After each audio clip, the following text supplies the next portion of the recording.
Just 7 months after Rahman claimed the sport's ultimate reward, he learned as suddenly as a Lewis 1-2 the risks of defending that prize. Will Rahman get up, or have the tables been turned? Last April, James Toney's Hall of Fame career appeared to have reached new heights, and he claimed the heavyweight title at the expense of John Ruiz. Here's the first knockdown of the fight. James Toney shocks John Ruiz. A positive steroid test would cost Toney his heavyweight belt, but his performance against Ruiz stamped him as a serious player in a wide-open heavyweight division. He's never been hit with the kind of bricks that I'm going to be hitting him with. I like pain. I'm a pain freak. But I can take it. I sure else can give it. But can he? This is the heavyweight division, so I'm going to show him how the big boys do it. Tonight, Hasim Rahman and James Toney get new opportunities at boxing's biggest prize.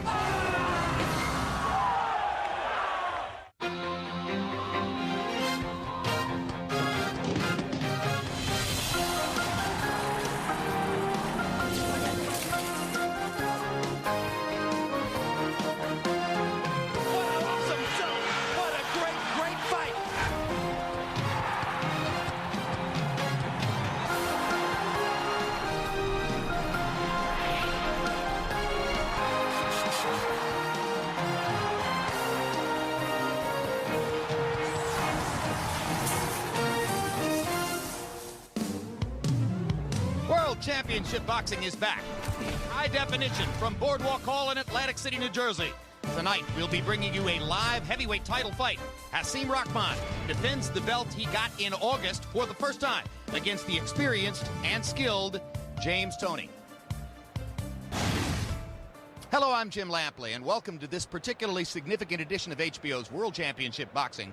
If all goes well, this could be the first step on the path toward clarity and definition in the heavyweight division, and we'll have plenty to say on that subject in the next 20 minutes before James Toney and Hasim Rahman begin their walk to the ring. We'll be starting with a look at the unusual background of Hasim Rahman. Then we'll sit with 3 experts for a roundtable discussion of the division, its competition and its competitors, its politics and its possibilities. Then a look at the in-the-gym personality of James Toney, who has purposely cultivated an image of arrogance and self-importance. But we're going to start with Hasim Rahman. In some ways, he presents exactly the genesis that you might expect from an American heavyweight contender. In other ways, exactly the opposite. My dad used to tell me, don't ask yourself whether you're going to get caught or not. Ask yourself whether it's right or wrong. And if it's right, proceed. If it's wrong, stay away from it. By the time Hasim Rahman first set foot in a boxing gym at age 20, he had spent his troubled teenage years ignoring that bit of fatherly advice. His story, however, begins more innocently. Though his parents lived separately, Rahman's family life remained stable through his childhood in Baltimore's hardscrabble inner city. He had very, very good, wholesome, strong family ties. Any advice he needed about anything, he had plenty of people to go to ask him about it. In that nurturing working-class environment, Rahman's parents stressed the value of a good education. Hasim was really smart. I felt like Hasim could be anything he wanted to do. I wanted him to do something with his mind. Hasim Rahman was an excellent student, but he did not appreciate the fact that the guys he hung with looked down on being smart. He got teased a lot. You know, they gave me a hard time, and they teased me, called me nerd, and this, that, and other, and I didn't appreciate any of that. Having grown tired of his classmates' taunts, Rahman chose to reinvent himself. The studious achiever gave way to a teenager with a taste for the dark side. I wanted to be in the street. I wanted, you know, to do things my way. I started getting 13, 14, 15, 16. You know, I felt like I knew everything. Well, in the neighborhood, Rock came from, there were gangs that were established to basically control the sale of drugs. And his role was actually that of the enforcer. I was a correctional officer. I came home and told my children every day how horrible it was to be in jail and to see a child of mine adopting that lifestyle. That was hard. It was really hard. When you first get into the hustling game, it was 2 things they tell you. You're going to go to jail or you're going to go to the graveyard. You understand what I'm saying? But I'm looking at the new this and the new that. So I'm saying, man, I roll the dice. I mean, you know, everybody don't go to the jail or go to the graveyard. As Rahman drifted further into street life, he found trouble at every turn. I'd been arrested, I've been shot. You know, people try to kill me. You wouldn't suggest anybody live that type of lifestyle. But once you in it, you know, you just got to go with the punches. His destructive behavior continued until a brush with death at age 19 sent a powerful message about where his life was headed. We were speeding, trying to get someplace we shouldn't have been. I think the car accident really kind of woke him up. I think, you know, God trying to tell me something.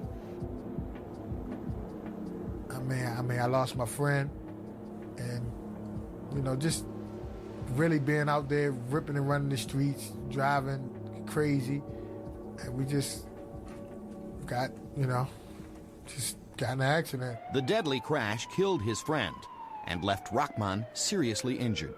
The truck flipped over, his face was pinned under the gas tank. And my face was just gone. It was just off. Really, they had to, like, put my face back together. But I heard him saying it ain't really look good for me. I'm hoping and praying all the way that he makes it. And I just told him, you know, you have to change your life. This has to be an eye-opener. And it was. You know, it was God's way of telling me, slow down. You're moving too fast. You're too young for this, to be moving this fast, you know, because I was everywhere and doing everything. That's what really changed my life. It's been 13 years since Hasim Rahman traded in the violence of the Baltimore streets for the violence of the prize fight ring. We laid a strong foundation, and I felt like Hasim would get through it. I felt like a lot of kids were out there, and they had a lot of excuses for why they were out there. I didn't feel like he had an excuse. There's no reason for him to be out there. 13 years since he finally heeded the advice his father had given him a long time ago. Hasim Rahman isn't just lucky to be fighting for a heavyweight title again tonight, he's lucky to be alive. We'll have an individual look at James Toney a little bit later on. Right now, let's turn our attention to a general look at the heavyweight division with three experts who join us here together, starting with HBO boxing analyst Larry Merchant. Next to Larry, ESPN.com columnist and one of the leading experts in the sport, Dan Raphael. And next to Dan, the last man to have been seen as thoroughly in charge of the heavyweight division, former heavyweight champion Lennox Lewis. Dan, I'll start with you first. The winner of tonight's fight, whether it's Toney or Rahman, where does he find himself in the heavyweight sweepstakes? Well, Jim, given that this is March Madness, I look at this fight as the semifinal. This is the Final Four, the first semifinal. And the winner of this fight will advance to what I consider the final, which would be against the winner of the April 22nd fight between Chris Bird and Vladimir Klitschko. And then when those two winners meet each other, I think we'll have some clarity, and the winner of that fight can be called the man in the heavyweight division. A good scenario if it can take place. Lennox Lewis, because Hasim Rahman got you one night in South Africa and held the title for 7 months, does he have a leg up toward legitimacy that the other contenders don't have? I think he does because of the fact that he's been there before. He knows what it takes to get there, and it seems like he's taking it real serious. He's gotten himself in good shape, and he misses it, so he definitely wants to be there. Larry Merchant, James Toney is a brilliantly skilled, crafty fighter who doesn't look at all like a world-class athlete and doesn't care one whit. If he wins and becomes the man, is that a public relations disaster for the heavyweight division? Well, I suppose there are people who will say that proves how bad the heavyweight division is if this fat little guy can be the champion. But I think many more will connect to this adorable guy. He'll be a sort of poor man's George Foreman who brings some excitement and dynamic quality to his fights. Let's take a look at Ring Magazine's rankings for the heavyweight division, and in at least one way, they mimic the rankings of Dan Raphael at ESPN.com. That is that both rankings list Chris Bird number one, and the basis here is on accumulated ring accomplishment. What have you done in the ring so far? Bird 1, Rahman 2, Toney 3, Lehman Brewster. Dan, are you and Ring Magazine both guilty of trading old news here, given how questionable Bird has looked in his recent fights? Maybe a little bit, Jim, but the main thing with Chris is that he's number one sort of holding the position. He's sort of there based on attrition.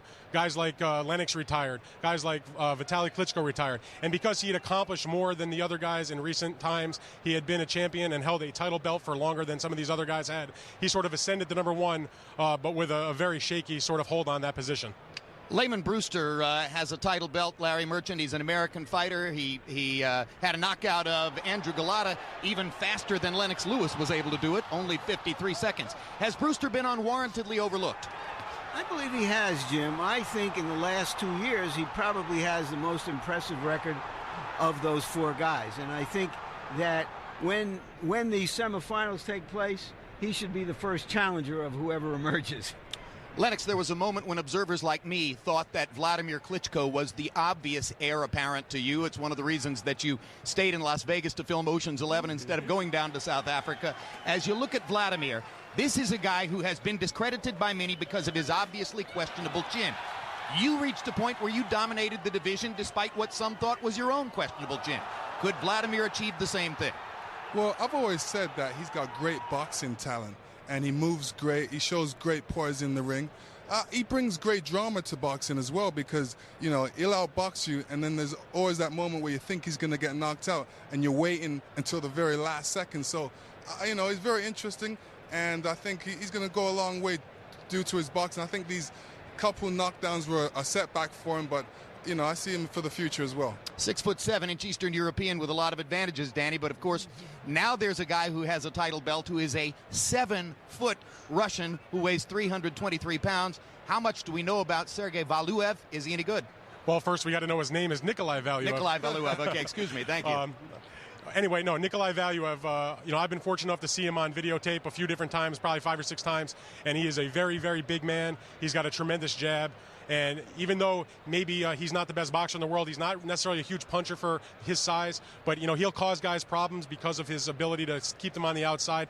The other thing that I find is even if he's not that good, I know from the feedback I get from my readers that there are a lot of boxing fans that want to get a look at this guy. He's almost like urban legend. I get more emails and questions about this guy than anybody else in the heavyweight division, and that should tell you something about the division, how it stands right now. People want to see a 7-foot, 323-pound guy. We showed you the Ring Magazine rankings in the heavyweight division. Recently, one boxing writer conducted an independent poll of ring experts in which he took the top 10 heavyweights as he saw them and matched them against each other in what amounted to a theoretical round robin. 20 boxing experts picked James Toney as the man who would win the most fights in that format. Vladimir Klitschko as the man who would win the second most fights. Of course, that kind of a poll, Larry Merchant, presumes that the fights could take place without political problems. What is the single biggest political problem that could forestall a cogent resolution of the division? Well, it's those corrupt sanctioning bodies who really don't want to see a unified heavyweight champion because that threatens all of the extravagant fees they're able to extort from various fighters. But eventually it's the fan who will decide who the man is, and that will depend on whether we can get some bracketology into prize fighting. Lennox, because of his showing against you for a long time, Vitaly Klitschko was seen as the guy with the inside track toward becoming the people's champion. Suddenly retired last year, unable to overcome a series of injuries that constantly postponed his Rahman fight. You've been in the retired, everybody thinks you're going to come back position. Is Vitaly going to come back? I don't think he's going to come back. I think he's very happy right now. He's getting into some politics in his home country. So, and, you know, even if he does come back, those still problems will still be there. He still will have some nagging injuries, and he'll probably hurt himself even worse the next time. Dan, is there a young American who could excite the masses? Maybe Calvin Brock, maybe somebody else that we haven't thought of? Well, I think at the moment that Calvin Brock is probably the guy, just simply based on what you saw in his last fight on the undercard of the Vargas-Mosley fight where he put away Zuri Lawrence with one massive shot, a left hook. He said the best shot he ever landed his entire life. And even though the fight itself up until that point was not anything spectacular, people remember a big knockout punch like that. And if Calvin Brock can deliver that kind of shot against a known heavyweight on a big HBO-type show, then you're looking at a guy that can maybe excite some people. Larry, 15 seconds for the last word. How will the whole thing likely play out? Jim, boxing is every man for himself. We don't have those brackets. And whatever happens here tonight, the winner is supposedly to fight Maskaev. And whatever happens when Bird and Vladimir fight in Germany next month, they'll fight the fights that are best for them. Somebody would like to see I'm losing my mind here, tonight, Toney fight Big Valuev. What a circus event that would be. What a circus event that would be indeed. The whole thing seems to many like a circus in and of itself. Let's hope it all plays out in some coherent fashion the next couple of years. Thank you very much, Larry. I'll be back with you in a minute. Thank you, Dan Raphael from ESPN.com, and thank you very much, World Heavyweight Champion Lennox Lewis. All right, we showed you an individual look at Hasim Rahman earlier. Let's turn our attention now to the man who once won a middleweight world championship at a neat and petite 160 pounds and weighed in for this fight at a whopping 237. Larry Merchant tells us James Toney's Buddha belly is by no means the only element of his persona that is larger than life. The Wild Card Boxing Club in Hollywood. Home away from home for pros and cons, champs and chumps. They're at the office. And James Toney, boisterous, profane, real as sweat. I'm gonna show you. Everybody how boxing will be done. Toney dominates the gym with the intimidating attitude, as John L. Sullivan put it, that he can lick any man in the house. He's just brutal on the sparring partners. He runs out of more sparring partners than anyone. Come on, bitch. Toney first made his reputation in crowded Detroit gyms where survival was victory. These guys was killing me every day. They wouldn't take it easy on me, so why should I take it easy on the heavyweight guys today? Come on, what? You scary bitch. Trash talking starts in the beginning of the ring, and it doesn't end until we leave the gym. I'm busting you up, boy. He talked about my mom, my sisters, my brother. He talked about everybody in my family, and it got to me. Oh, my God, that's busting him up. Well, one, he come Puerto Rican. And I'm like, hell no, I'm Mexican. That's your beans and right, bitch. Can't fuck with me, boy. No, there's times you get to me mentally, your mama or your baby mama or... Stop up little beans, Hector. Boxing is about learning your craft. I'm teaching guys how to learn their craft. Now, it's up to them. If they want to take it and run with it, I'm not going to force it upon them. Bring your ass. Oh, man, you want some too? Toney's rough, tough reputation was forged early in his career. There was always an edge to him, a rage that seemed ready to erupt at any given moment. Told everybody out there, Michael Nunn, Nigel Ben, bring your ass. I'm ready for y'all. I ain't skipping. James, you won the fight. Get your track shoes on. Get your track shoes on, boy. That's just my game. I'm knocking your punk ass out. Toney is always on the verge of being the embattled Toney. I'm talking. I talk every time. I talk when I sleep, punk. But according to those who know him best, including himself, there's a kinder, gentler version. He's this personable, joking, fun, charismatic, next-door neighbor type with the people. He talks a lot of shit in the gym, inside the ring, dude, but it's on love, man, you know what I mean? At the press conference, they see me all amped up and stuff, but they'll say, oh, damn, that guy's an asshole. But then when the same people meet me in person, they're like, oh, he's just a doll. I love him. He's cute and all that, and he's bubbly. He's so clever and funny sometimes that he makes me laugh. And I try not to because I don't want to really egg him on. He's Freddie Roach, the world's greatest trainer, also the world's #1 freak. Trust me. He is comical. I mean, he's funny. Everybody see his fight face, and it fears them. But once you get to know the guy, you will love him. Trainer Freddie Roach had to challenge him physically to get his respect. Mickey Rourke had a boxing gym called the Outlaw Boxing Club. James Toney was training for the Roy Jones fight there. I had nothing to really do with him. They were just using my gym, and I lived there. I had a bad day at the gym. One of my sparring partners got the best of me today. I wasn't feeling too good, right? He got mad and he threw a chair through the wall. I went after him. I said, Freddie, I ain't got time for this shit. Get out my face before I mess you up. He told me, I'll kick your ass, white boy. I says, but you'll know you've been in a fight when we're through. Come on, let's go. He threw me up for the rest of the camp. And after that, that's when we bonded. James will push your buttons a little bit, try to get a rise out of you, but really he's a nice guy when you get to know him. If you can wait it out, there's usually a smile behind it.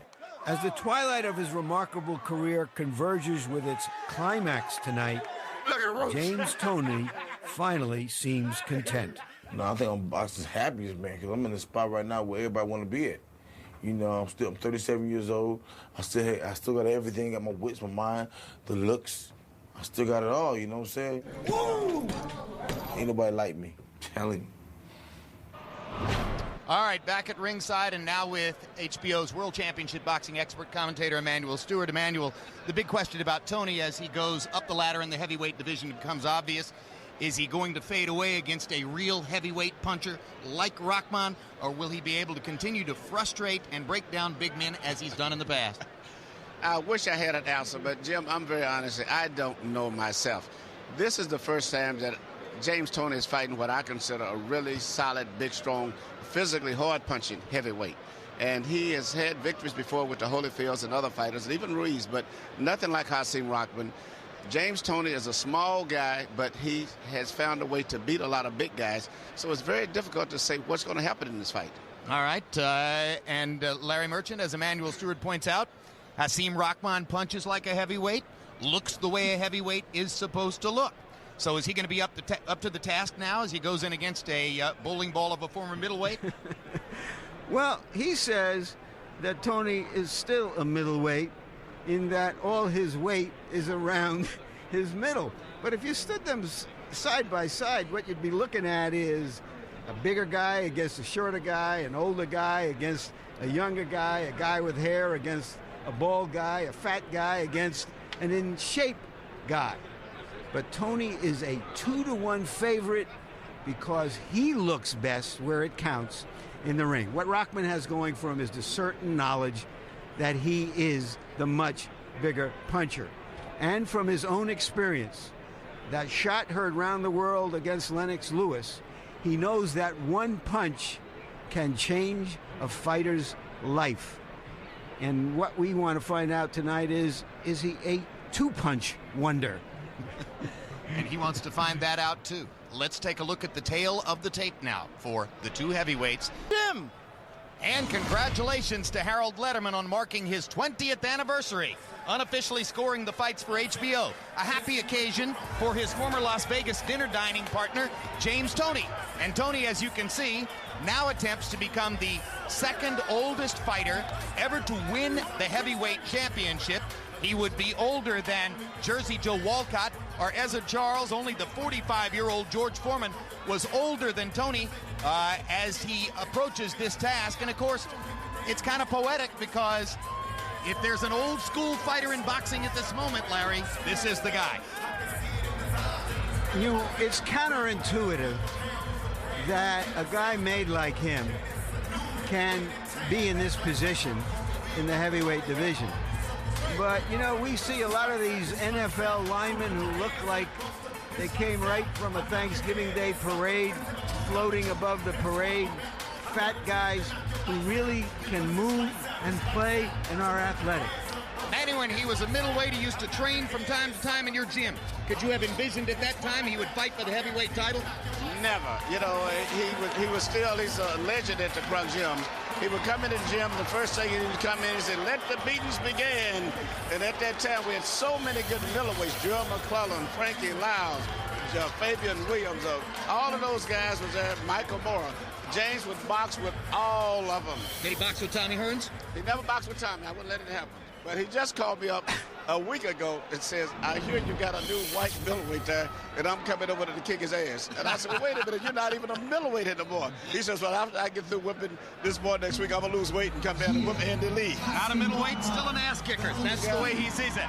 And now here comes Hasim Rahman, who won the world championship from Lennox Lewis in April of 2001 in Johannesburg, South Africa, lost a court fight aimed at preventing a rematch, and then was whacked by Lewis with a right hand in the rematch. Rahman has been as in and out as any fighter in the sport, Larry. Wildly unpredictable. Why will he be good tonight?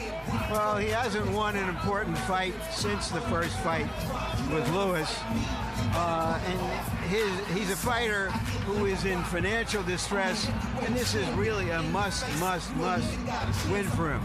I think that having changed the people in his camp, having gotten himself in shape, he will go into the ring confident.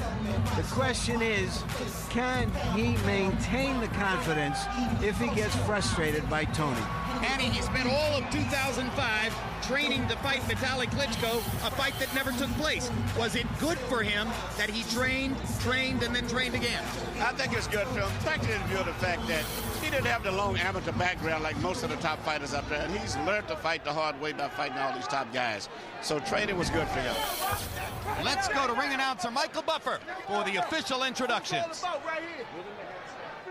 Ladies and gentlemen, good evening and welcome to the main event of the evening. 12 rounds of boxing for the WBC Heavyweight Championship of the World. Presented by Bob Arum's Top Rank Incorporated, celebrating its 40th anniversary, and Goose and Tudor Promotions, in association with Caesars Atlantic City, and sponsored by Super Fighter. Sanctioned by the New Jersey State Athletic Control Board, Boxing Commissioner Larry Hazard Sr., Chairman Toney Orlando, WBC President Jose Suleiman. At ringside, the 3 judges scoring this bout on the 10-point system will be Tommy Kazmarek, John Stewart, and Nobuaki Uratani. And inside the ring, the man in charge of the action when the bell rings, your referee, Eddie Cotton. And now from Boardwalk Hall, by way of Caesars Atlantic City, for the thousands in attendance and the millions watching around the world, ladies and gentlemen, let's get ready to rumble!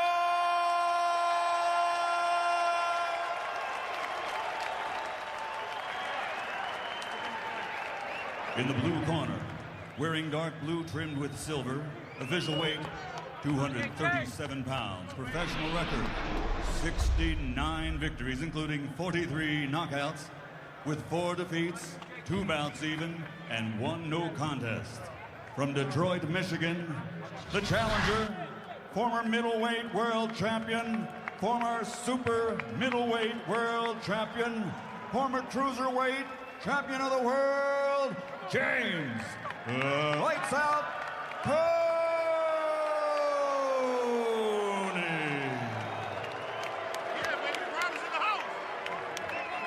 And fighting out of the red corner, wearing black trimmed with red, official weight 238 pounds, professional record 41 victories, including 33 knockouts, with 5 defeats and 1 draw. From Baltimore, Maryland, the reigning, defending, 2-time WBC heavyweight champion of the world, Hasim the Rock Rahman.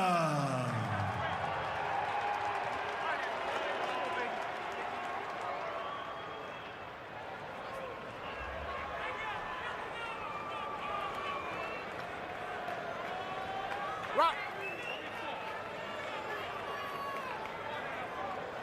All right, boxers, you both received my instructions in the dressing room. I expect you to obey my commands.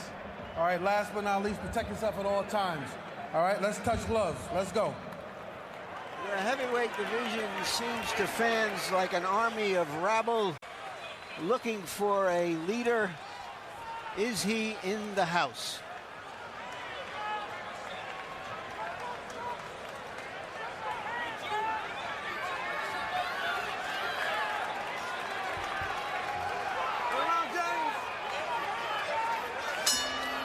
Hasim Rahman has never looked physically better as he goes to the center of the ring.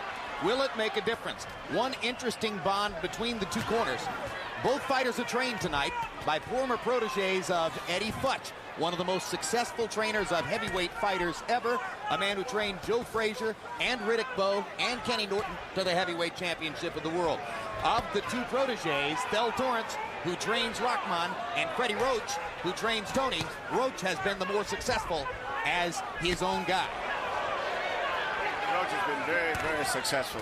And he established himself as a top trainer, and not just as an assistant to Eddie Futch, and also was managed by Eddie Futch. Thel Torrance needs a good victory here tonight to establish himself.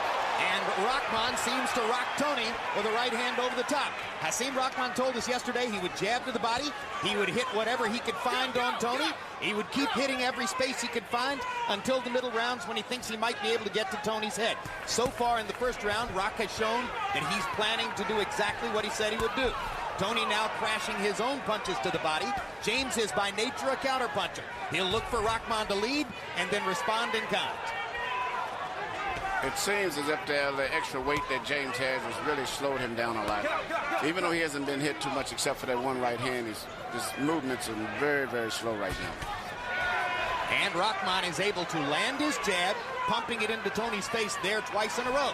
The night that Rahman beat Lewis, he got Lennox fatigued in the early rounds by working his jab and making Lennox defend it. It's interesting that James predicted he would knock out Rahman, and it's interesting because he hasn't knocked out any quality big guys too much, but he's predicting a knockout in this fight. There was a good left hook inside by Rahman there that landed flush on Toney's chin. Sometimes I think James says things like that, Emmanuel, to try to make the other fighter come at him more aggressively and set up counter-punching opportunities. But I think also when he talks a lot like that, he really is like conditioning himself. You know, you say something enough and hear it enough, you pretty soon you start believing it. And Rahman twice lands his jab there and pops Toney's head backward with it. Rahman getting in body shots on the inside, as does James Toney. If there's an edge in the first round, it would seem to belong to Rahman, who has been very effective with his left hand. I'm surprised he hasn't thrown more right hands. He landed one right hand was very effective, and even a little clubbing right hand there. There's a clubbing right hand inside, as Emmanuel pointed out, on the cheek of James Toney. Toney has landed some body shots, but by and large, to the degree that anybody's gotten anything upstairs, it's been Rahman, and earlier in the bout than some thought would be the case. Good body shot by Toney with the right hand. Toney's working a nice little jab up in between the gloves of Rahman also. Landed a jab in there again. And Rahman getting in one more right hand. It didn't land flush, but he got a partial land out of it as the round came to a close. Relax, man. Okay, relax. The grass laying on it. Okay. Let me do a breath. Okay, Rock. I want you to start going to the body. Put that, look here. Keep putting that jab behind the face. Keep jabbing the head and jab to the body. Jab the head, jab the body, and put that right hand right on that shoulder. And then put it under the heart. For me, okay? All right? Now, don't let him get that jab off. You see that jab come, pick that jab off, counter yours, okay? All right, you're quicker than he is, okay, son? All right, yeah, boy. Very impatient. Nice, that's good body work. Behind the jab, good body work. Good job. Most interesting number from CompuBox in round one. Hasim Rahman threw 35 jabs. That's a bunch. Landed 13. On the basis of that effectiveness, perhaps he had the edge in the round. I think the most important indication in that fight, guys, is that Rahman has not gone right-hand crazy. He's not trying to knock him out with one big punch. He's going after the body like he is here. Just hit him wherever you can, because fighters who are as clever as Toney are very hard to hit with big punches. Toney walked into a jab as he was coming in. Rahman continuing just to try to get leather on Toney wherever he can. Toney with a right hand to the body. Rahman landing a little left hook upstairs. Chopping right hand again. Inside by Rahman. Much more active in the early going than Toney might have expected him to be. And Rahman lands another right cross across the top. Toney lashing back with body shots of his own. Toney seeming to focus at least as much on the body as does Rahman at this point early in the fight. And again, Hasim Rahman double pumping and landing his jab. His jab is working very good. He's being very physical right now with James, but I think it's very smart. When he gets in close, he's kind of pushing his left hand on the side of James's head instead of just pulling it back. But doing a lot of nice things, very physical. Good pot shot right hand over the top by Toney. Rahman took it very well. Toney's not a big puncher with one punch at a time. When he hurts people, it's via the accumulation of punishment, as was the case when he wore down Vasily Girov in the cruiserweight division. Girov had Fell Torrance in his corner. Torrance is, of course, in Rahman's corner tonight.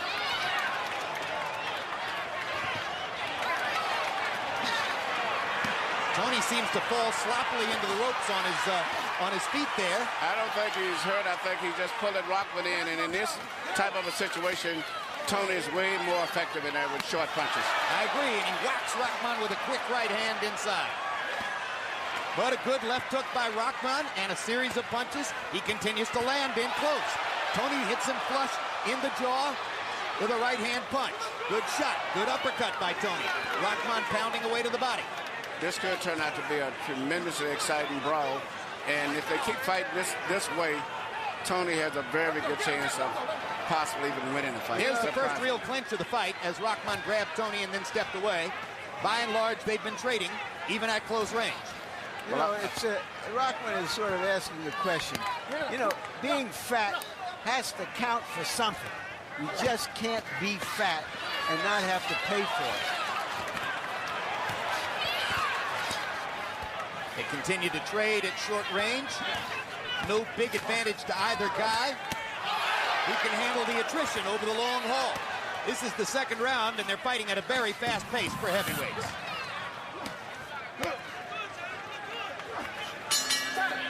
One more jab for Rahman to punctuate the round. A really good start to the fight.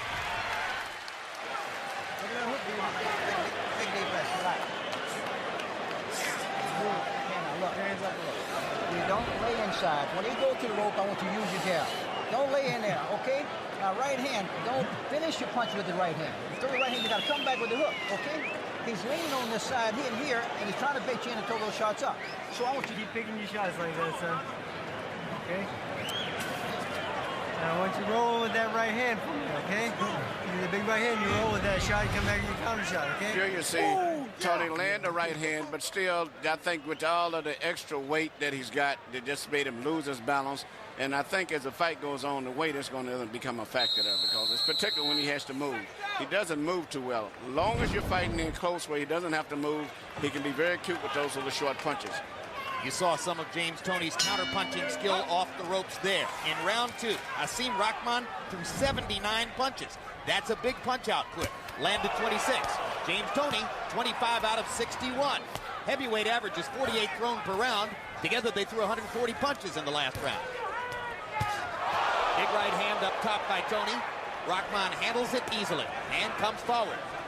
Toney now trying to counter that left hand that Rahman has been effective with. Rahman crashing a right hand off Toney's skull and gets him with a good right cross inside against the ropes. Another good right hand for Rahman as he blocks away. Toney swinging hard with the right hand over the top. Partial land. Rahman with a right cross. Toney with a right hand counter. Both guys landing effectively. You know, Toney has hands like a middleweight. He's got small hands. They're not a heavyweight's hands. So he's going to have to land a lot of those to get Rahman's serious attention or to hurt him. And Rahman has been hurt in fights before. So far, the most dominant, the telling thing right now has been Toney countering with the right hand when Rahman throws his right hand. James rolls his shoulder and comes back with a little short right hand that's been effective, but the weight and the size of Rahman is beginning to take his toll. Because the fighter who moves when he gets hit is Toney. You saw him careen into the ropes a couple of minutes ago. By and large, Toney lands flush with his punches, but Rahman keeps walking through them. Rahman is able to knock Toney back when he lands. It's something that Larry said earlier. It's very true. I mean, you can't have all of that weight and then not show up and have some type of a price you pay for it. And I think that's a very smart move that Rahman does when he pushes that left hand on the side of James Toney's neck. But the physical size of the hands is another big factor. James Toney has hands like that still of a middleweight. Hasim Rahman is one of the biggest hands I've ever saw, and that's saying a lot to me, the hands I've wrapped of Lennox Lewis and the Klitschko's. Hasim Rahman's hands is extremely huge. Why does it matter? I think because it actually shows punching power. I mean, most of the guys with big hands usually that shows strength. Lennox Lewis and George Foreman certainly had big hands. Rahman, I believe, has bigger hands than either of those two guys. He does, and James is Toney pops him with a left hand as he backs away. James Toney's counter-punching skills still there. They're still there, but I think the physical size of this man being a real, true heavyweight, it's going to be very difficult for James to hurt him effectively. Larry, are you surprised that the odds did not drop significantly after Toney weighed in at 237? I'm not, because I just think that it's out there in the ether that this is who this guy is. The rounder he gets, the better he gets. He hasn't lost a fight in 9 years, fighting a guy who hasn't won an important fight in 5 years. That's what's important. Terrific round. They trade all the way through the third. Both guys making a lot of contact, and the crowd comes to its feet in appreciation of a heavyweight title fight. It's a very exciting fight. I just seem like Rahman has been able to take the blows better now. Beautiful. Take him to school.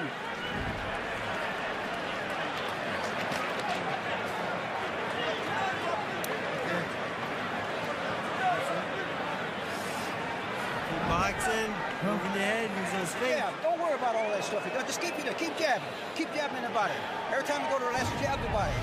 Well, what you can see right here, you see Toney landing the punches pretty much at will because he's very crafty, knows how to pick his shots better. Just to me, they don't seem to have the effect, though, that they should have, especially when they're landing with full force and cleanly. Yeah, but they're very graphic punches, and even the blindest of judges will see his punches land so effectively. Particularly when he lands more than half the punches he throws in a round, as he did there, landing 31 out of 57.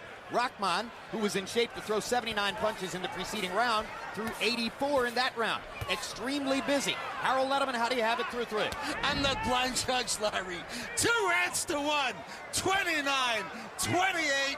James lights out Toney. I'm seeing that right hand over and over and over, landing on Rahman's jaw. I got to tell you something. If Hasim Rahman goes into those ropes and chases James Toney, he's going to get killed. James Toney's just too crafty and lands that right hand too often. 2-1, Toney.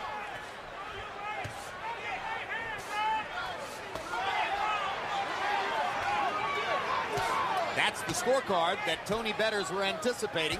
A scorecard that pays honor to Toney's greater craft and his quick hands. Rahman gets in a left-hand body shot, continues to throw a large number of punches. James Toney has his mouth wide open and is breathing through his teeth. James is tired, but you know he has the ability to suck it up, and he boxes so many rounds in the gym that he's used to fighting tired. And I tell you what, if both of them never get exhausted, James Toney would be able to fight better while he's tired than Rahman. Well, it's often been said that he's the most relaxed fighter we've seen. This is a guy who could fall asleep in a dentist chair.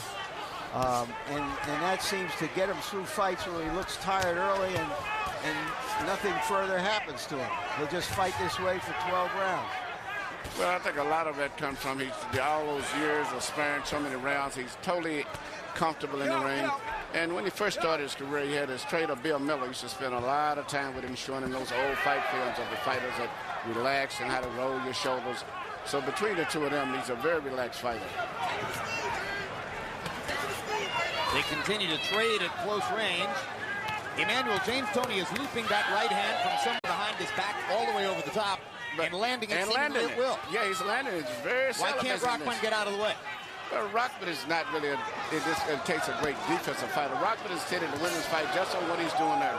Just physically being a bigger man, and that's it. By pushing that left hand over his face and just mauling him. I think that's the plan, to keep going to the body, breaking him down, and hope that in the last third of the fight that he can hurt him. Toney's punch output seems to have dropped a little bit in this round. As through part of the round, he seemed to be trying to get a bit of a breather. Now Toney starts to throw punches again in the last 30 seconds of the round, perhaps trying to steal it. Rahman has been consistent throughout the round, landing his jab and sometimes punches inside, not landing anything really big.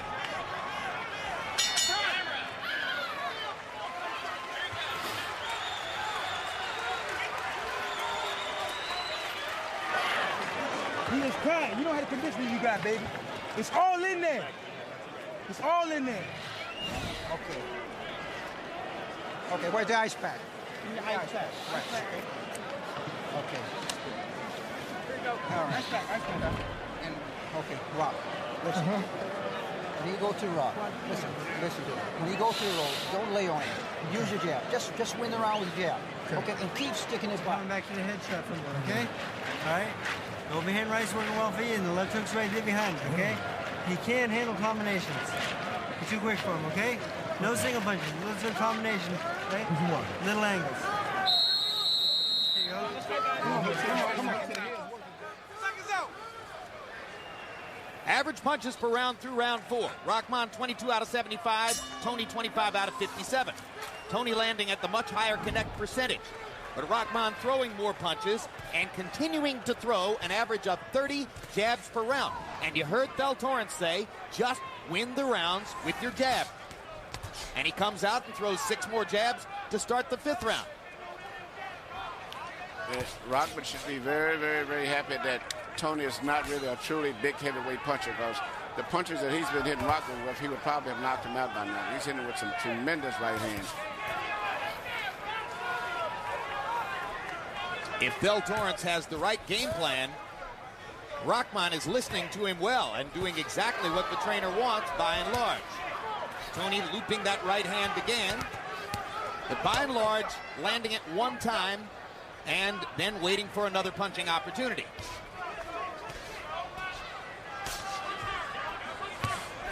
Right hand for Rahman, Toney misses with his. That was a good moment for Hasim.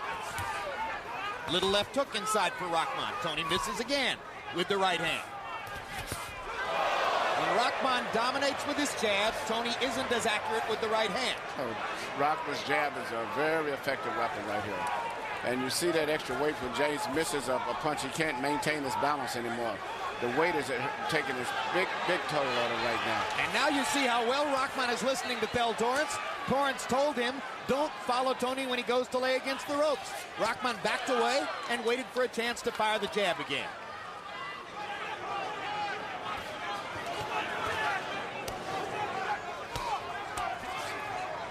James is fighting a very good fight at this stage, but looking ahead, it doesn't look too good for him going down the stretch. He doesn't seem to have the stamina or the punching power to hold this man off. He looks as though he's run out of gas considerably already in the 5th round. Still accurate, still landing particularly with the right from time to time. But as you say, Emmanuel, his balance doesn't look good. He looks like a tired fighter. Well, that's when I notice whenever a fighter's shot or either he's elbow out of shape or something, it's where they miss a punch. They can't maintain their balance good.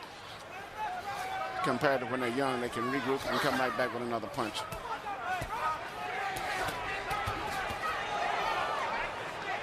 Well, Freddie Roach wanted him to come in at around 220.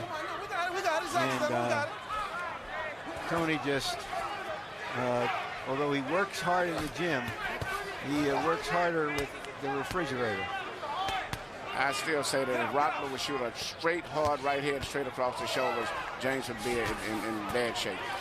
Even though he's rolled some of them, but if he starts shooting them fast with good power, James is going to get caught sooner or later with that shot. Rahman now blocking shots inside with his gloves.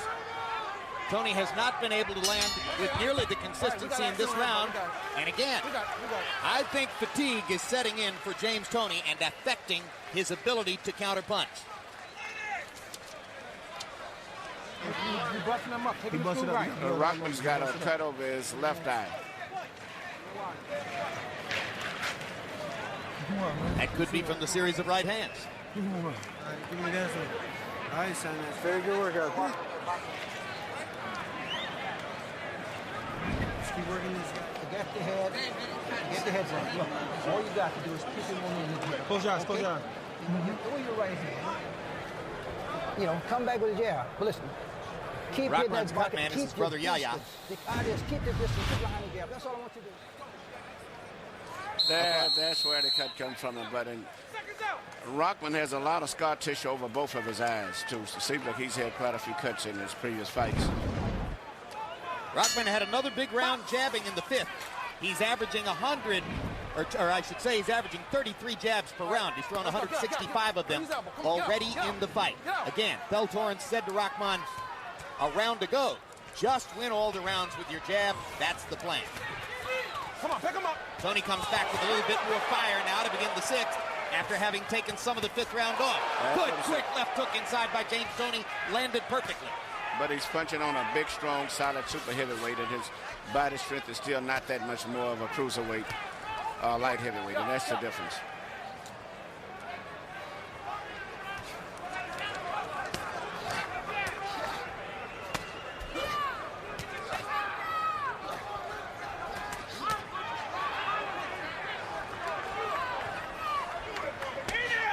You know, whatever we say about Toney and his middleweight hands, he's got a heavyweight head in terms of his ability to take a punch. And that's why he's been able to survive in this division. Well, and the relaxation that you spoke about earlier certainly figures into that. But James fights like the old school fight. He rolls. He very seldom gets hit with a clean punch. See, right there, he rolled his shoulder and came back with a little counter right hand right after that. And you look at him, he's very few scars or bruises on his face because he's one of the best defensive fighters out there with those shoulder rolls that he does. The two guys that you see frequently use that shoulder roll to great effect, Toney and Bernard Hopkins. Two old school fighters who know how to roll with a punch and fire back. And fire right hand, right back. They'll roll a right hand and come back with the right hand.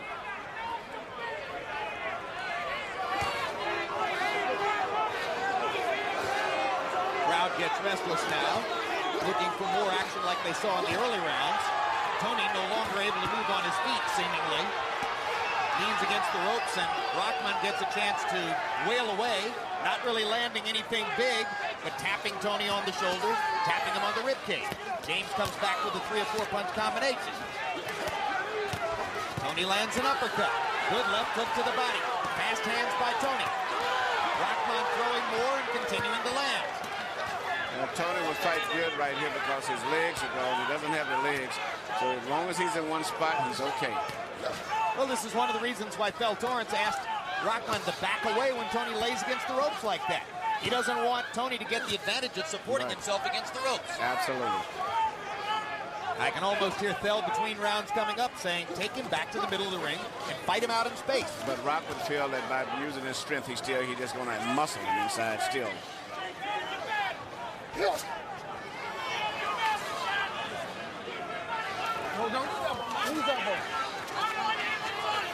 Now, is Rock flagrantly leaning on James here to try to wear him out? Yes, he is. Yes, he is.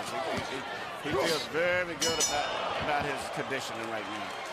And once again, you see the same thing. The excessive weight is just too much for him to maintain his balance after he throws a punch. Deep breath. One more.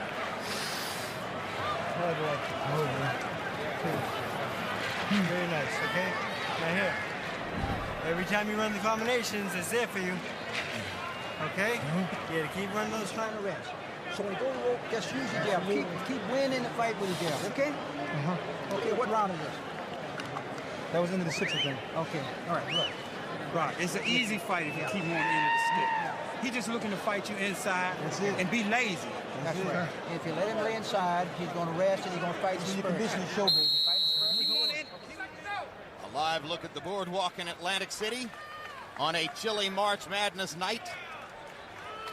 Big crowd inside Boardwalk Hall for this first step toward possible coherency in the heavyweight division. Come on, don't use your elbow. Harold Letterman, how do you have it through 6? You know, Jim, Hasim Rahman has won 3 rounds in a row without doubt. 4, 5, and 6. He's doing all the fighting. James Toney really hasn't picked it up the way he did the early rounds.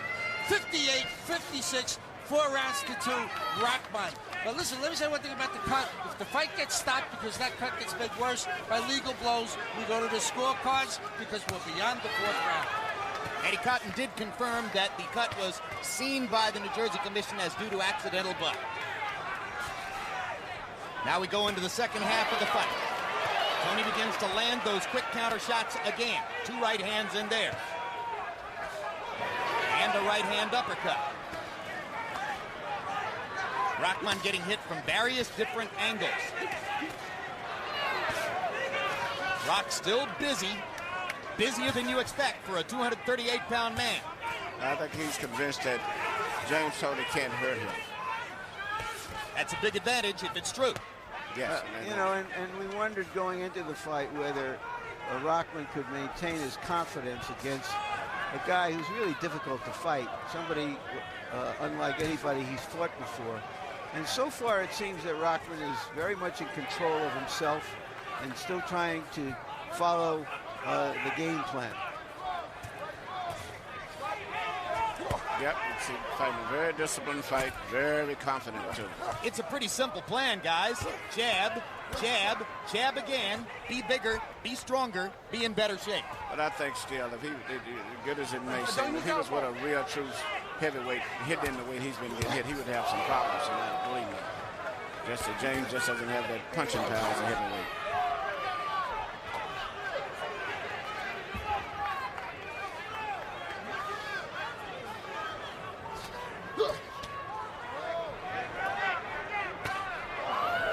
Stiff jab by Toney. James lands the more cleaner punches by far. Now, if Rockman gets himself tired and exhausted to the degree where James is, James liable to turn the fight around because James fights very well when he's tired and exhausted. Rahman insisted to us he's ready to fight a hard 12 rounds. He said, I've never been readier in my career to fight a hard 12 rounds. But this round, to me, looks very promising for James. Because he's starting to land sharply He's again. landing punches, and Rockman's getting a little sloppier with his delivery, and I can see James's mind starting to think a little bit now. James is used to those type situations.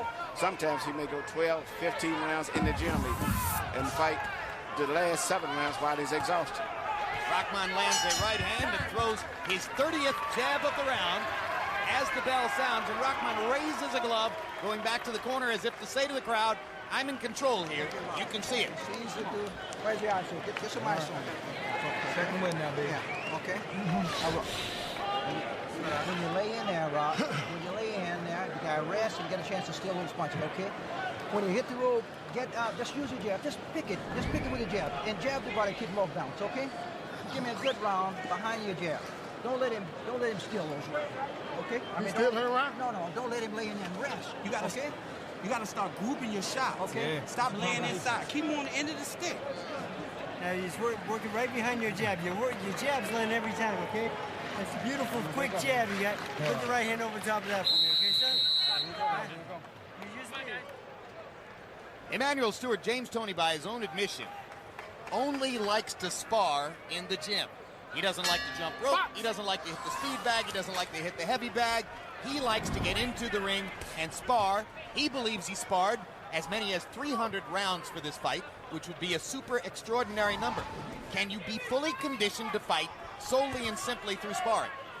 Yes, you can. I mean, if I have to choose between all of the other training techniques, I would take sparring over everything else. Even forget running, forget beating any bag, because that's closest to the reality.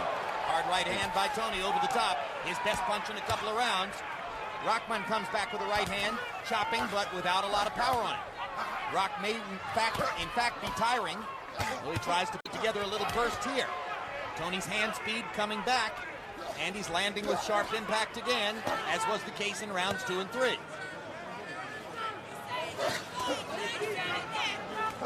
Rock is fighting a smart fight, but he still hasn't shown me the speed that I would have thought if he'd have got punches off with a little bit more speed and intensity. He lands a series of right hands there, crashing a couple of them off the top of Toney's skull. Toney gets to show you again how well it takes a punch, but Rock is able to move Toney with the right hands. Now Toney lands another right hand, and there you see the absence of balance, which may hurt Toney on the scorecards. Yes, and that's because of that extra weight and as well as age. It was just too much for him.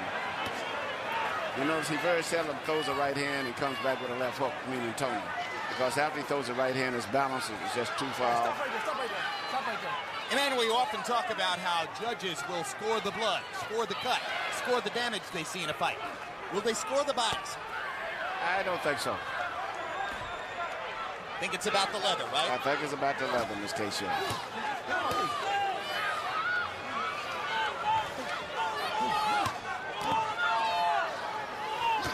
As each round goes by, there's less and less footwork, more and more grappling on the inside.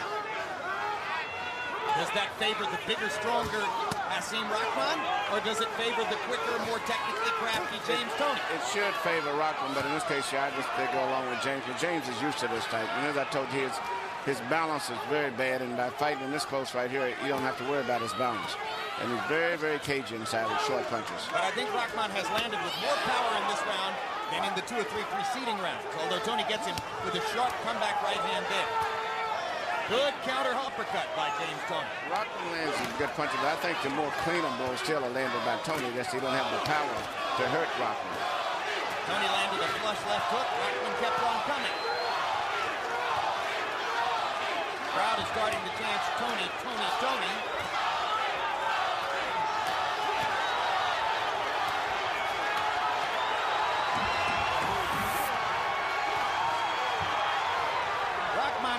Willing to lose a round to make Toney work for a full last minute of the round. He made him work that round.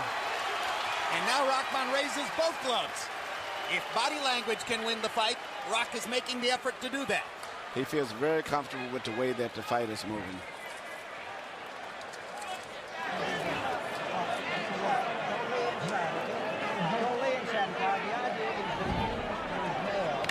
okay? The guy's dead tired. Only time you get a chance, he rests when you lay inside, okay? Okay? Now use your left jab, and I want you to listen. Don't finish your punch with the right hand. The only time you give him a shot. Every time you throw your right, you got to come back with your left hook, okay? Get on the other side with a double shot. All right? Put that overhand right and come back with the hook for me, okay, son?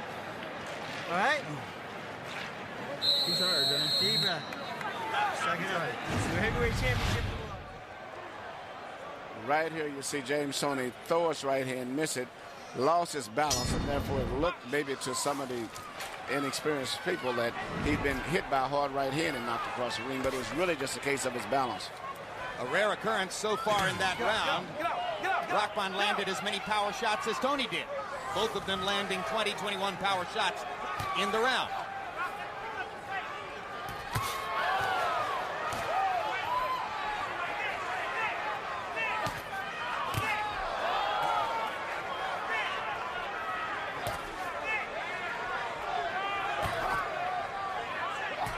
Come on, don't hit his elbow.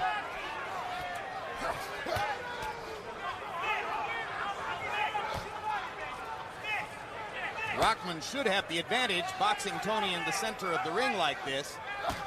But both fighters are now tired as they get to the 9th of the scheduled 12. There's a terrific straight right hand by Toney.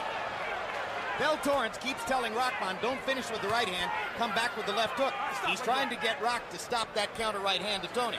That's right, and the same thing now here Fredo Roach is telling James that he'll come back with a left hook. Since he's been a heavyweight, Toney has tended to dominate the late rounds of his fights. Don't use elbow. Come on, don't use elbow. Come on, Rob, but Toney's in hibernation a little bit here now as he waits for another opportunity, and Rock continues to tap, tap, tap. Blood coming out of the mouth of Rahman. Rahman's playing right into James Toney's hands right now. By standing and fighting, letting James rest on the ropes, take his time, and even though Rock with his punching is more like Ali call it a washwoman type, nothing that effective. He just throwing punches, but nothing is really landing. He's wearing himself out, and James going to land those clean punches is going to catch the attention of the fans and the judges. Remember, Del Torrance wants Rahman to try to bring Toney back to the center of the ring so that James doesn't get to lean against the ropes like this. Good right hand inside by Rahman. Toney countered with a right of his own. They're fighting directly above us, and they're fighting as though in a phone booth. Toney looks down as if he wants to talk to me about it. James Toney, totally aware of everything around the ring. Good combination by Rahman, who didn't let Toney answer that time. Right hand over the top by Rahman, right hand over the top by Toney.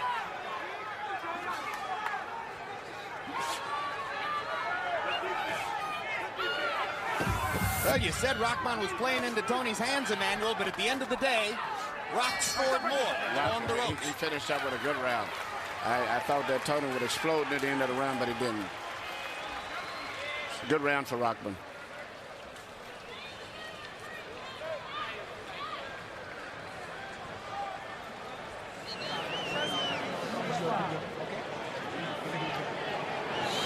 Hey, give me some guard from that.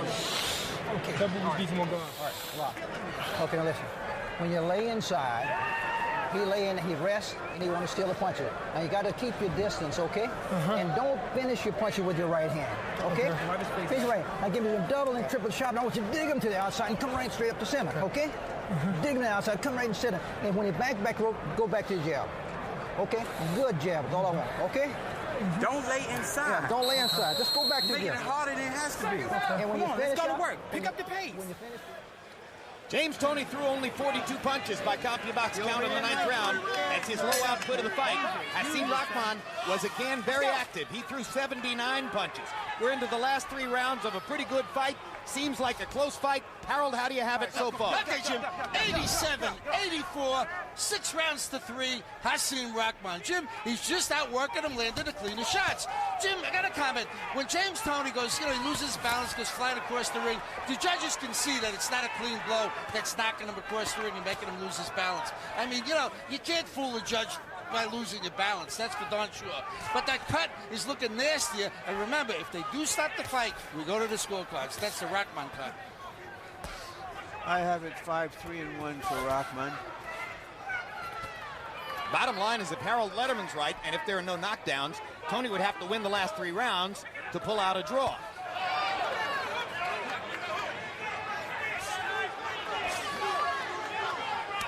Rahman clearly tiring, still able to pump the jab, although in the last round he dropped to 29, but still, if the mandate was to throw 30 jabs around, generally speaking, Rahman has fulfilled that.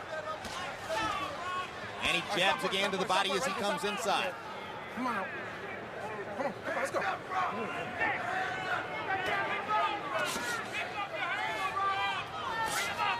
It's interesting. After the first right hand that Rahman landed on Toney, I think, in the first round, I haven't saw Rahman land too much of a really devastating, clean punch since then. He's winning the fight, but James Toney's defense is still amazing. The most punch he gets hit with is the jab. And outside from the jab, he's getting away from most of those power shots. Well, Hasim Rahman told us yesterday, he said, I have to jab. I have to focus on the jab. I have to build every round behind it. If he wins the fight, he will have won it with his jab. But on about the same token, James has landed probably about 15 or 20 clean, impressive blows during the course of the fight. The cut above Rahman's left eye is in a very bad position. They've done a good job in his corner. It has not compromised him so far. There's a straight left hand into the face of Hasim Rahman. And you can see how easily he walks through James Toney's punching power at this point.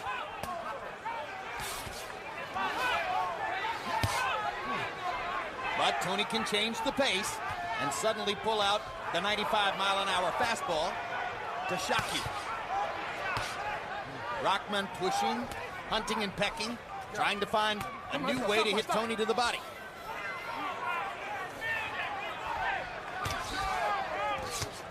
Pretty close round 10. As usual, Rock has been busier. Rock is pushing the fight and actually doing what he's supposed to do. But if James just doesn't have the stamina to punch, but if every time that James wants to punch, he pretty much lays his blows. But Rahman finishes the round with a good left hook. And we'll go to the last 2 rounds of the fight with the judges holding the hammer for the moment.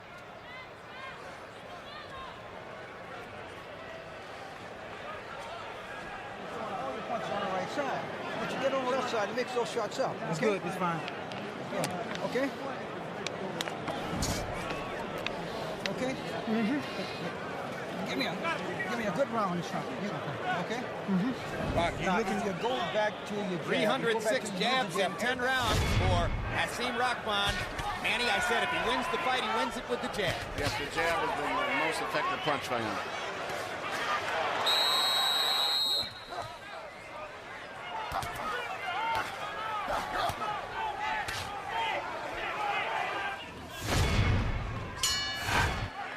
How many great heavyweight champions over the years have built their dominance on the jab?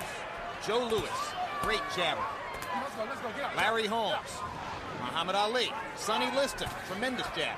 Lennox Lewis, dominant when he threw 30 jabs per round. Yep. I wonder if Toney feels a sense of urgency now, whether he has been able to calculate what's happening here. He is the challenger for this title. Does he have to do more to take the title? Rahman's never had a knockout past the 10th round. James Toney's done it twice. But to ask Toney to knock out a much larger, better conditioned heavyweight under these circumstances is asking a bunch. It's going to be pretty difficult in this case here.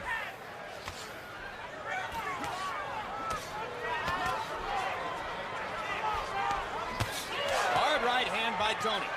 His best punch in 2 or 3 rounds. Yeah, and they're trying to But James doesn't get hit with right hands, but he just doesn't have that power. No, you don't have to guess, Emmanuel. It's a fact because we have seen Rahman go down from punches like that from natural heavyweights, let's say. Oleg Maskev knocked him all the way out of the ring in Atlantic City. And, of course, Lennox Lewis and David knocked him nearly cold with a right hand in Las Vegas, and David Tua as well.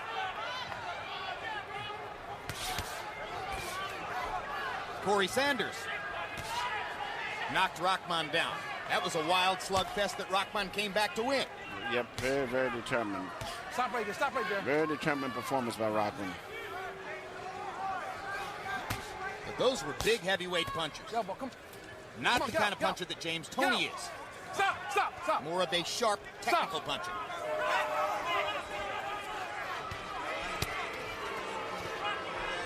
Right hand to the body by Toney. Crowd gets restless. They seem to want more action, not recognizing that the two guys have fought at a fast pace for nearly 11 rounds and are tired. Both are tired, especially James. Rahman with a little quick right hand inside. And he got away as Toney tried to counter. Now Toney with that big right hand over the top. Trying to catch Rahman on the cut out. There you go again. He rolling Rahman's right hand and countering back with his right hand. But even if Toney wins the round, he would seem to be up against it on the scorecards because Rahman has generally been able to outwork him through the fight. And that's what it's coming down to. It's punch for punch. James is a more active puncher, but he just doesn't have the stamina to have a good output. His output is just too low. Both fighters momentarily off balance there. Toney wanted a chance to go after Rahman, didn't get it. We got 3 minutes to go to determine who this heavyweight belt will belong to.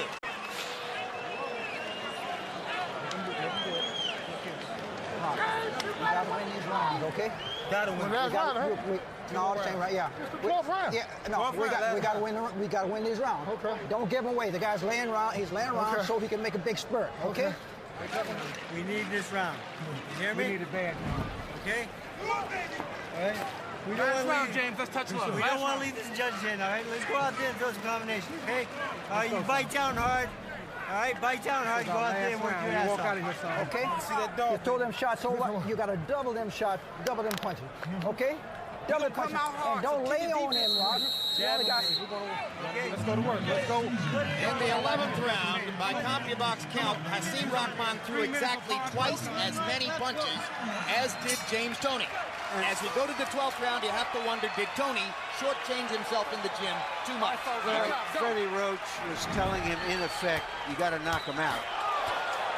You got to hit him about 30 of those shots. Rahman tapping with the right hand. Both fighters are going to try to show a burst of energy here as round 12 begins. Let him go.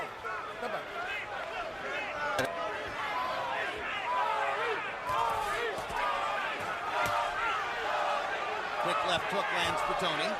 And the jab as Rahman comes forward. Rahman has been an increasingly easy target as his foot movement has waned and his jab has begun to diminish. But still, working, throwing more punches. He's definitely outworking James Toney. Rahman is showing desire tonight, and sometimes it's been missing. He's showing desire, but he's also showing, to me, a weakness in his defense. I see so many flaws in his defense that a real, true, big heavyweight may would take advantage of. He's been, Toney's pretty much hit him at will whenever he wants to. There's a right hand over the top that lands for Rahman. And Toney smiles.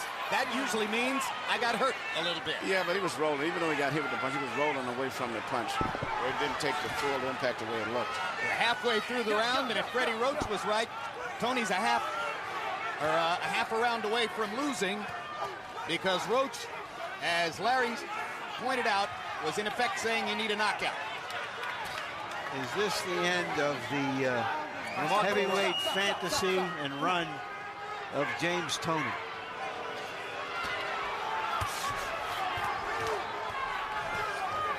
Go.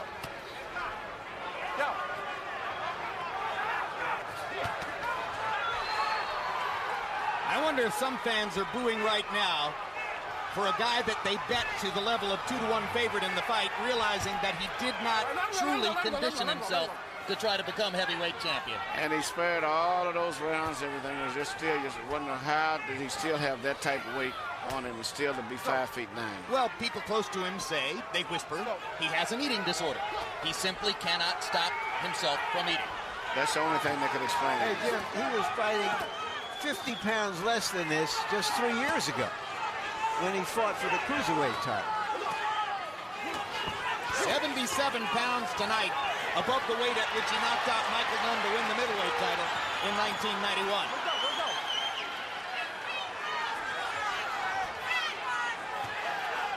But of course, the judges hold the cards here. It's not out of the question that Toney has won it with his sharper, better connects. At the end of the day, Rahman is the one who has looked more the winner. Rahman has been able to work harder and throw more punches. Both fighters raise gloves. Rock raises his higher. You know, James still fought a very, very determined fight. Just a little too much, I think, in terms of the physical strength and all the extra weight that he had on him. Harold, how'd you score it? You know, Jim, I was wrong. Before the fight, I really thought that James Toney was going to do better. Hasim Rahman fought a very, very gutty fight. 116, 112, 8 rounds to 4. Rahman, he outworked him the entire fight. He deserves this decision. He closed the show throwing 90 punches in the 12th round. Hasim Rahman said to us yesterday, I'm conditioned to fight 12 rounds. At the end of the day, he was. Certainly to a greater degree than the opponent who was in the ring with him. Let's take a look at the judges who will be scoring the fight and providing the verdict. Tommy Kazmarek, veteran New Jersey judge, notable fight, had James Toney a 15-13 winner over Mike McCallum in their first fight. But that was for McCallum, not for Toney. John Stewart, notable fight, Juan Manuel Marquez, 115-110 for Pacquiao in that noteworthy draw. Marquez against Pacquiao. Stewart was favoring the aggressor there. If he favored the aggressor here, that would be Rahman. And Nobuaki Uratani from Japan, only 5 title fights, scored Rahman versus Barrett last August, one-sidedly for Hasim Rahman. Michael Buffer has the verdict. Let's find out what it is. Ladies and gentlemen, we go to the scorecards. John Stewart scores the contest 117-111 for Rahman. Tommy Kazmarek scores the bout 114 even. Nobuaki Vantori scores the bout 114. By majority rule, the bout is a draw. Still WBC heavyweight champion of the world. The title is retained by Hasim "The Rock" Rahman.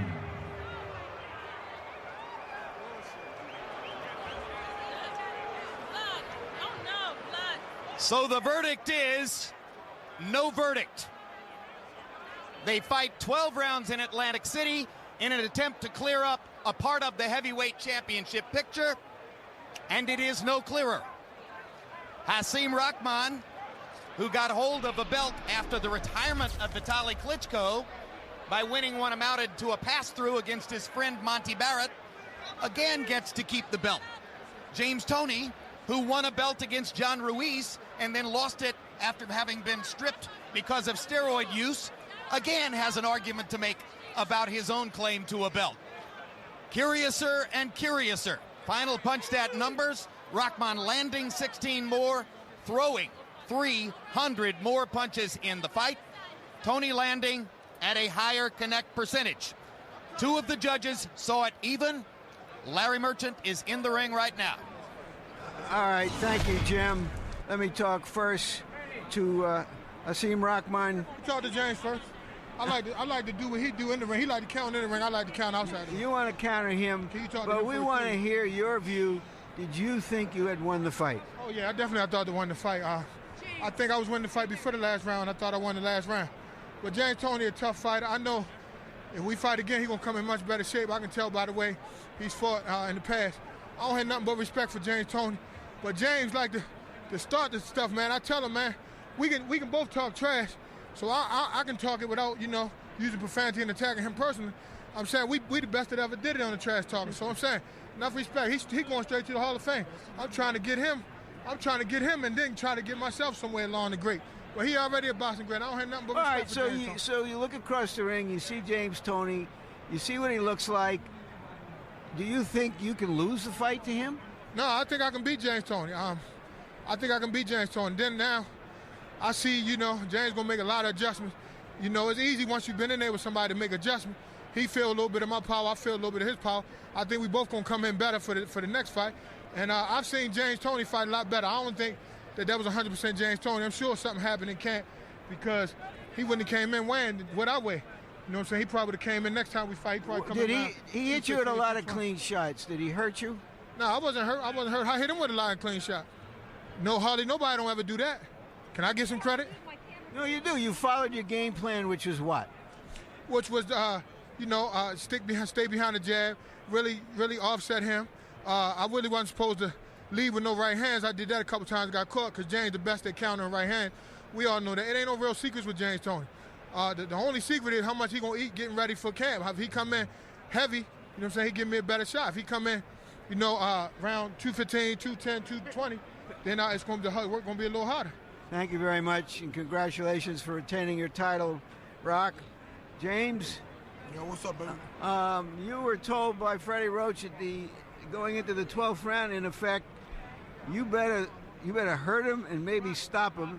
He thought you were behind. How did you see the fight? I saw myself winning by 2 or 3 points, but hey, that's the end of the game, I'll come back and be stronger. I thought I won the fight, but hey, that's where it goes. Everybody, Billy Blanks, everybody, thank you for letting me just play. Uncle Boo Boo, Margaret, my mom, I love you. Did you have any problem in training that deterred you from losing more weight? Everything, my training camp was good. Everything was, have to make it feel just. Did you make a mistake by not coming in lighter? I ain't made no mistake at all. I never made a mistake. Guy, he came in for James Toney. James Toney. Did he fight James Toney, one of the best fighters. He came in up to par. That's the bottom line. Did he fight a more disciplined fight and a better fight than you thought he could? Yeah, he was kind of scared. He's scared to come in like he do everybody else. I knew that was going to happen. They all say one thing, but what the hell can a man do that 69 other men couldn't do? Ain't nobody knocking James Toney out. Nobody. But the man upstairs. Thank you very much, James. Yeah, for sure. All right. HBO, baby. All right. Let me just have a couple of words here. Well, it looks like that obesity plague that we have in the country, they tell us, will not have a champion. Question I posed before the fight was, the heavyweight division is an army of rabble looking for a leader. Was the leader in the house tonight? I'm afraid I have to say I didn't see him. Rock Newman is still a young man, and he's still be a force, and he'll be part of the process that we're having of finding the one and true champion, Hasim Rahman, somebody that will lead the parade, somebody people will turn out for and say, there's the heavyweight champion of the world. Didn't get him tonight. Jim? All right, thank you very much. Is the division snake bit or what? I mean, anything would have been better, right? It just leads to more confusion. And what really surprises me the most is Rockman seems to be very understanding about the decision, especially when I thought he'd won, and he thought he'd won, but he accepted it. He's talking about the rematch, and I mean, just well, that's Rock. I mean, he has accepted disappointments over and over in his life, and seems never to be really thrown or fazed by them. It's always like, okay, whatever, what's going to come next? Rock is bankrupt right now and insists to us that that isn't a problem of any sort whatsoever. So I guess he figures, all right, there'll be a rematch. I'll make some more money and get another shot. Well, I thought that this fight should have had a clear winner. Hopefully we got the winner of the fight between Chris Bird and Vladimir Klitschko to move towards unifying the